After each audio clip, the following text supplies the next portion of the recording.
2025 December Semi-Annual Training.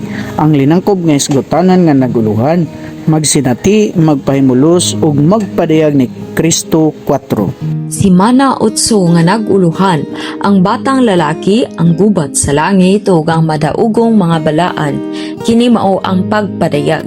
Kini nga talandan dunay tulo ka mga Roman numerals so gibahin sa tulo ka pagkabahin. Ang Roman numeral 1 mao kini ang pinadayag. Ang Roman numeral 2 mao kini ang kahikayan ug ang Roman numeral 3 mao kini ang lugwa. Matuta sa unang pagkabahin nga mao ang Roman numeral 1, mao kini ang pinadayag. Gisgutan sa Roman numeral 1 ang batang lalaki. Ang sulod sa Roman numeral 1, nanganak siyag lalaki, batang lalaki nga mao'y mobantay sa tanang nasod pinaagi sa baras nga puthaw ug gisakgaw ang iyang anak ngadto sa Dios ug sa iyang trono. Bugna 12:5 ug nanganak ang babaeng lalaki, usa ka batang lalaki nga mao'y mobantay sa tanang kanasuran pinaagi sa baras nga puthaw ug gisakgaw ang iyang bata ngadto sa Dios ug sa iyang trono. Kini nga Roman numeral dunay tulo ka mga subpoints kalabot sa batang lalaki. Point A, or nagtimaan sa pagkabanhaw ang nanganak dinhi sama sa mga buhat 13:33 ngadto 34. Point B, sa Biblia nagtimaan ang babayi sa mas maluyahon ug ang lalaki sa mas kusgan. Point C, ang masakkaw mao ang malalin. Roman numeral 2 mao kini ang kahikayan, nagisgot kalabot sa gubat sa langit. Dihay gubat sa langit ug na 12:7 ug dihay gubat sa langit nakigubat si Miguel ug ang iyang mga manulunda sa dragon ug nakigubat ang dragon ug ang iyang mga manulunda. Kini nga Roman numeral dunay tulo ka mga subpoints.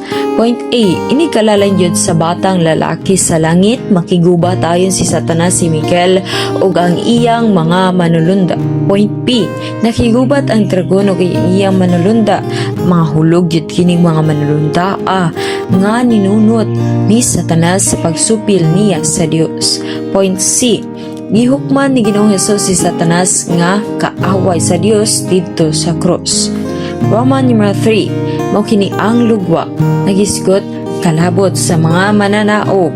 Ang sulod sa Roman numeral 3, karon hiabot na ang kaluwasan ug ang gahom ug ang gingharian sa atong Dios ug ang pagbulutan sa iyang Kristo, kay gitambog na ang tig-akusar sa atong mga igsuon nga nagsumbong nila atubangan sa atong Dios adlaw ug gabii, ug gidaog nila siya ang yawa tungod sa dugo sa kordero ug tungod sa pulong sa ilang panghimatuod ug wala nila higugma ang ilang kinabuhi sa kalag bisan ngadto sa kamatayon. Bugna 12:11 ug idaog nila siya tungod sa dugo sa kordero ug tungod sa pulong sa ilang panghimatuod ug wala nila higugma ang ilang kinabuhi sa kalag bisan ngadto sa kamatayon. Kini nga Roman numeral dunay tulo ka mga subpoints. Point A, gidaog nila siya tungod sa dugo sa kordero, kanunay gid natong i-aplikar ang dugo.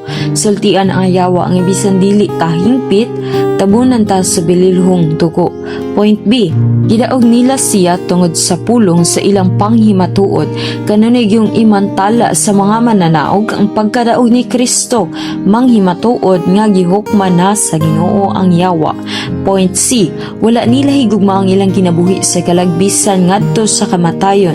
Mga tao gid unta nga nagsakripisyo sa kaugalingon, halad nga ilimnon, nga nagpuno ni Kristo nga langitong bino aron maghimo tang bino alang sa Dios.